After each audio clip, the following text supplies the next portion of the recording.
Thank you so much for tuning back in to Syreta Talks. I've got another guest from out of state. His name is David, and I'm really interested to bring him on and get his perspective and see what he's going to teach us about the legal system. David, can you give us a rundown of who you are, where you're from, and what you do? Yes, I hail from the great city of Philadelphia, brotherly love. And I have an office in my house. I run a small legal firm services to low income and incarcerated people. And I connect them with attorneys, private investigators, human rights advocates, sometimes senators, whoever I can, nonprofits like yourself, to try to help them in their journey of either whatever their situation is, child custody, could be family law, could be somebody who's trying to make parole, commutation, even appeal their cases. We do it all. That's nice. How long have you been doing this, David? I've been doing this for about 38 months, and we're Okay. really hitting stride now. We're getting a little Say bit that more last part. You kind of exposure. broke up. You're doing what now? Yeah, we're hitting our stride now. It's been a Good. while of getting the word out and stuff like that, but we're getting a lot of exposure on Google and things like that. People are finding us, and I'd be shameless not to put a blurb in about the Promote your new book. book. Yes, Yes. the new book. It's the Bible. It's a resource on how to find, like I said, attorneys, private investigators, human rights advocates, innocence projects, excuse me, law firms, people that'll help for either Right. low or no cost. So how do we Um, get the book? Amazon? I prefer that you go on writersrepublic.com. That's where There we it was go. published, but it's also available on Amazon and Barnes and Noble. Well, Writers Republic, that's where Dot we want to com. send them. And so that is basically a directory for legal services. Now, is that only going to be germane to people who are located in the PA area? That's a very good question. It is not. Um, Yay. there are Good. a lot of people in the book that I personally had relations with that are here in Pennsylvania. But there's a lot of stuff on there that you can get from other states, and it can be used 1,000 times over because there's links to websites, emails, phone numbers, addresses. People can write to certain places, and it'll lead you to all kinds of different things like the Exoneration Registry or the Innocence Project in Missouri, or it's the Bible for what people need, who don't have the money to pay for a large firm or a high priced attorney. Good, good. Because let me tell you, I used to tell a lot of my friends who were incarcerated, even out here, that first, without a plan, you plan to fail. And you can have all the faith in the world, but faith without works is dead. So a book like that can be super advantageous on the inside or the outside. And you spoke just a tad about low income, and you stated a lot of different people that can benefit from someone who does what you do. Tell me about child custody and how you might be able to help someone navigate that. And then for the latter part of this question, maybe speak to someone not where you're at who wants to do some outreach, who maybe has some resources, who maybe has a legal background. What's stopping them? Very good question. First of all, child custody is a big thing here in Philadelphia with single mothers. Life is full of setbacks. That doesn't mean you can't turn it into a comeback. And, Hmm. people who are going through experiences with the legal system and they don't know how to, navigate filing the paperwork or what to do, they need an attorney or they need somebody to help them. And the biggest thing that a lot of people I hear is, no one's being sincere about, lending an ear, a compassionate ear to what people are going through, whether it's child custody. It could be someone just got out of prison and they're, like you said in one of your other videos I watched, you have to get shoes on your feet and a shirt on your back Yes, before you can get a job and a roof over your head. Uh, absolutely. And add some kids to the equation. You're going to be in bad shape. yeah. You're going to be in So bad shape. my theme is let's turn some setbacks into comebacks here. Yeah. There's a lot of people, excuse me, out there. I apologize for the cough. You're okay. There's a We had talked a little bit before this, audience, and he's a little under the weather. So what a blessing he was able to still come share the message from yeah, a sincere place. Because I want to circle back to you need someone who's sincere. correct. Yes, but go ahead, sir. And so to your second part of your question about how can people do what I'm doing, or with a legal background, excuse me. Um, I started with a website. That was the key. You have to get yourself a website. Once you get the website, then you can, start promoting yourself, advertising what it is you do on different platforms, like even this podcasts, Google, through emails, anything. And word of mouth is always the best way to get started. Um, and someone with a legal background, or maybe not a legal background, you know after a small period of time, little windows of opportunity start opening up. You start connecting with people, they start giving you advice, or they give you a connection that you can build off of. And that's how I became successful to the point where I'm at now. Yeah. Yeah, you know what? It really does take a village. It takes a multitude. And I'm a firm believer in you hang out with 10 movers and groovers, you're going to be the next one moving and grooving. You know, it's who I you surround yourself with. And don't forget the people that have helped you get to where you are, and bring them right along with you. That's your support system. So, a lot of people that, I know that are still incarcerated, they have families who would love to help them, but they don't know, a lot of people don't know how easily accessible your senator or just legislation in general can be. Can you give me a little background on, now I'm in Missouri and I'm one of the, it's sadly one of the few people that know that I can affect change even though I'm not able to vote. I have a voice and I can speak to a senator. I can speak to a congressman. They have a phone number and sometimes they have staffers. Can you speak to how either a family member or someone who is incarcerated can make that an advantageous relationship or even start to build that relationship? What steps can they take? That's the key. You just said the magic word, relationships.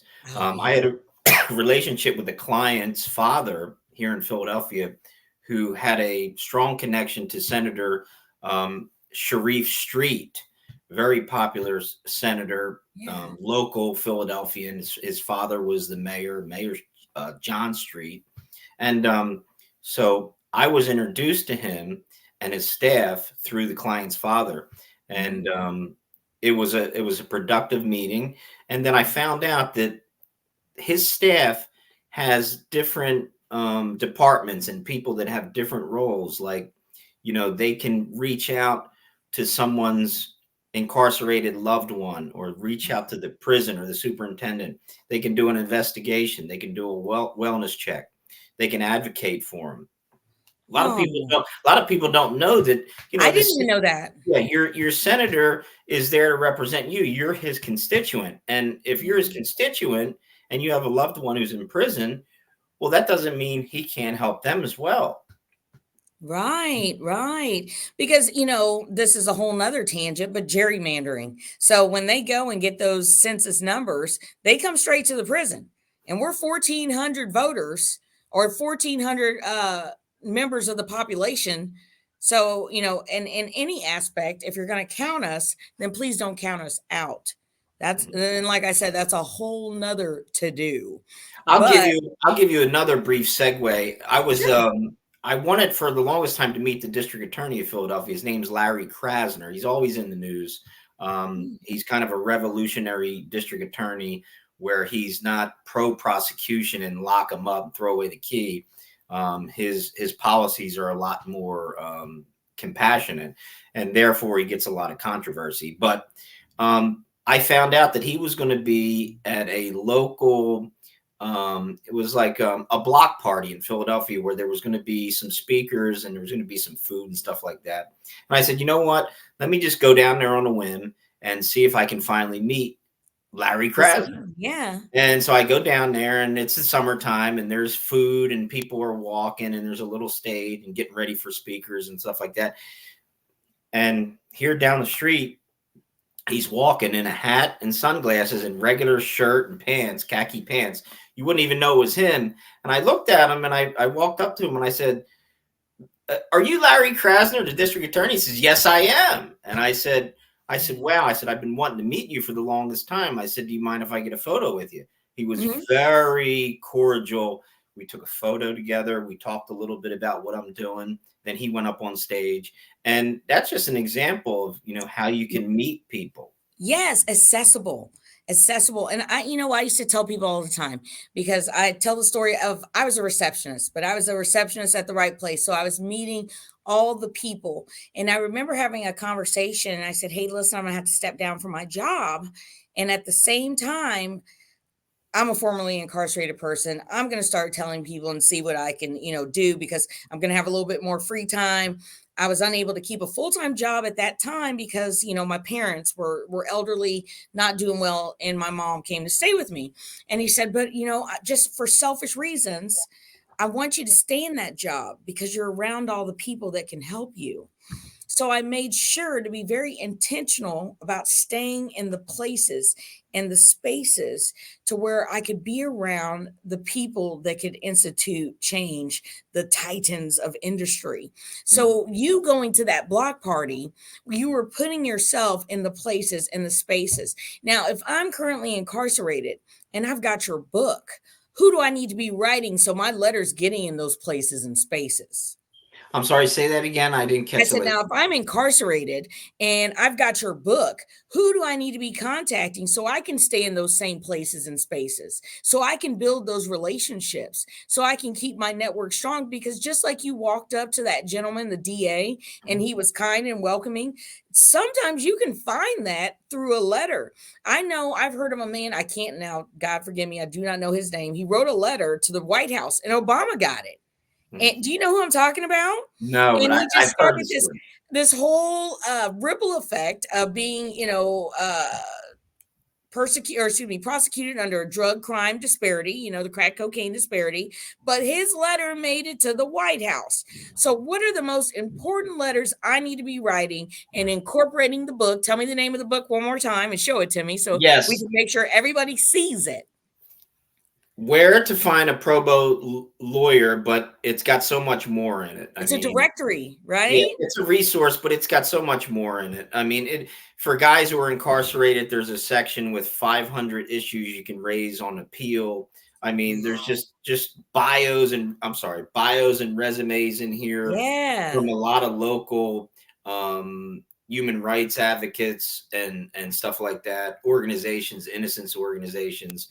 Um, and so to answer your question, um, you know, just writing a letter to somebody is a good way to start building relationships with people. Now, there's a Yes. caveat.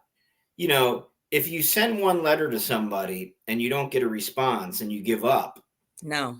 um, you know, here's the thing.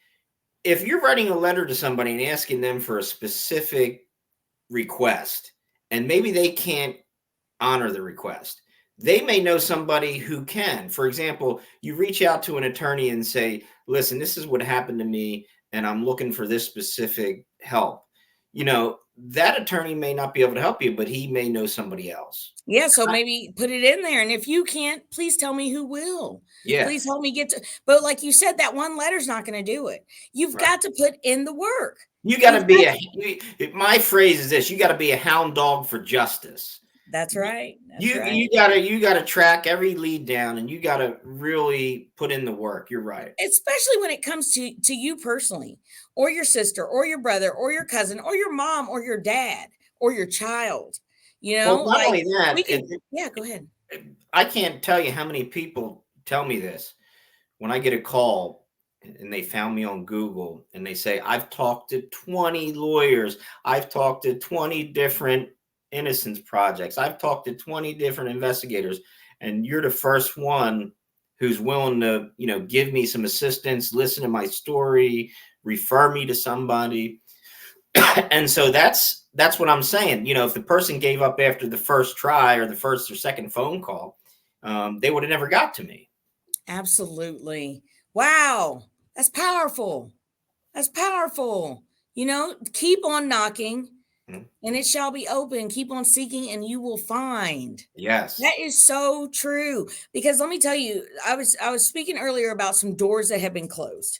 And I've talked about that, unable to become a real estate agent, unable to get any certifications through the Department of Mental Health, unable to retain certain housing. Doors are being closed. However, even bigger doors are being opened. And from those doors closing in my face, I'm able to maybe open them later for someone who comes behind me. And So not I only like that, not that. only that, those doors that are closed now, as time goes on, the more you stay in those spaces, like you said, and you're around those people, I would not be surprised if somebody knocked on your door, called you on the phone, and said, "Hey, look, Syreta, I have, Sarita. what is it? Long E, Syreta. Sarita. I'm Syreta. sorry, Yeah, but you're not the only one. Go ahead. Rita, I know someone who's in desperate need of what you do. They really Okay. need your help and they're willing to pay you for it, or they're willing to give you a job, or they're willing to do something. I would not be Yeah. surprised if that's something that could easily happen in a case like this. Oh yeah. Oh yeah. Because guess what? I've been putting in the work. And you know what? Sometimes I say this a lot that there are 1,400 plus women. I have to go up dang near every week though because they're locking up so many people that the facility I left is over capacity now. But all those women are depending on me to succeed even if they don't know me. They're depending on someone to set the bar to where hey, these are the things we're capable of. Don't limit us. Don't just put us out here, up the creek without a paddle. So a book like yours would be so advantageous to just even have in a prison library. So maybe someone could shoot you some funds, and buy up, 1,000 books because you put a lot of work in that and you've been 36 months in the making. Mhm. So I would love to see this book on every library shelf in every prison across the United States. And we know that there are way too many prisons in this country, but if that book was there, I guarantee you some people would take advantage of it. Right. Well, here's the call for action. The Mhm. man's information's right there. He's trying to help people. And not everybody, you know what? I used to always be like, hey, people say put your money where your mouth is. Sometimes we can get out there and physically do the work, hands and feet. But if you're not and your heart condition is right, purchase, maybe 10, 15 books and make sure they can get in that prison library because you don't want to come up against that obstacle as well. What comes in and what comes out. But that would be a great way. And I would hope through this show, maybe somebody could facilitate that, because I know how important resource directories are being in prison. A friend of mine, I took her to the law library. She'd been done so terrible, was, basically illiterate. Maybe a few steps above illiterate, coerced into signing, basically her life away. I helped her fill out a clemency. Let me tell you, I had no faith that this clemency was going to go through. But I said, we got to do something. So we went up there and, clemencies take years. So about 2.5 years later, they're like, Syreta, your friend's outside. She's sending for you. Her name's Annette Davis. She wasn't supposed to get out of the facility till 2032. No, she was coming up for parole in 32. I just talked to her last night. She's been out since February. It came February of last year. The clemency came back and said dates and percentages changed. She instantly went to the in-house parole officer and she says, well, you must have slipped through the cracks because your case wasn't even eligible or it wasn't defined by the 85%. So she was immediately eligible for parole. She had slipped through the cracks. If no one would have taken her and showed her, and it was a simple form, which, I took her up there, but I had no faith. I wanted to leave her with some hope, she's out. So imagine if that book was accessible. Her name's Annette Davis. I need to bring her on. And Yes, for well, sure. she's a little shy, but I'll see. And Yeah, let me tell you we now, need to hear more miracle stories like that. that is a miracle. Yeah, and she's living her miracle. She's living it. She's living it. Now, leave us with something because we've had a great conversation. I'm going to bring you back on if you'd be willing in the future.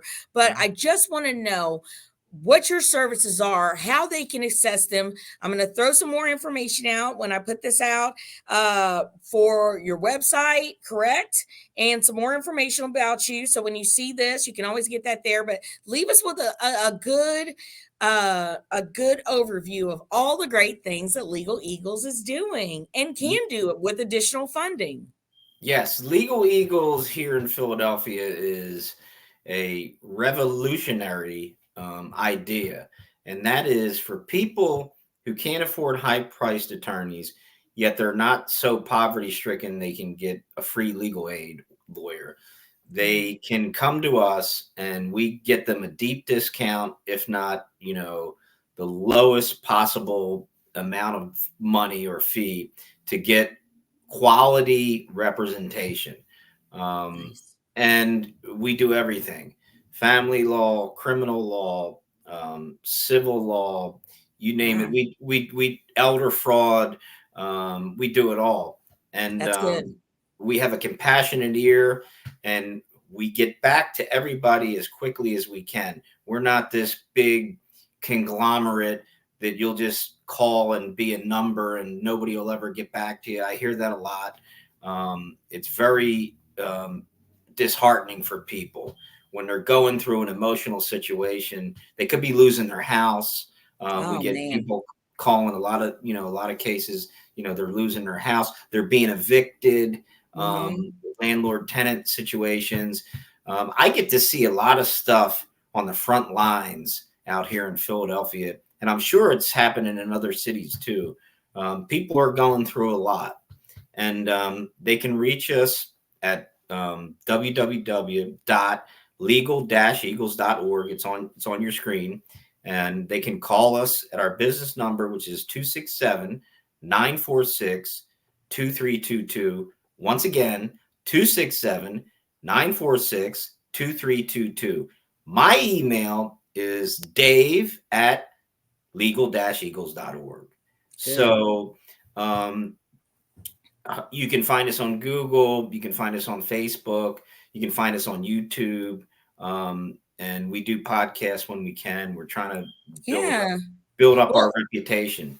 the way you said that number, that sounded like a commercial. So maybe that's coming down the line too. Now Yeah. show us your book one more time because I really would love for someone who has the means to be able to coordinate and get this book in every penitentiary Yes. because we are good people. And I just told you absolutely true story. Her name's Annette Davis out of Kansas City, Missouri, and luckily was able to get out on just a piece of paper. So great. Thanks for coming on, Dave. Yes. Thank you so much. It was a pleasure to be on your show. Absolutely. This is Syreta Talks. Thank you for joining us. Thank you for learning a little bit more about how to help sincerely. I love that. And can't wait to spend some time with you next time. Bye. All right.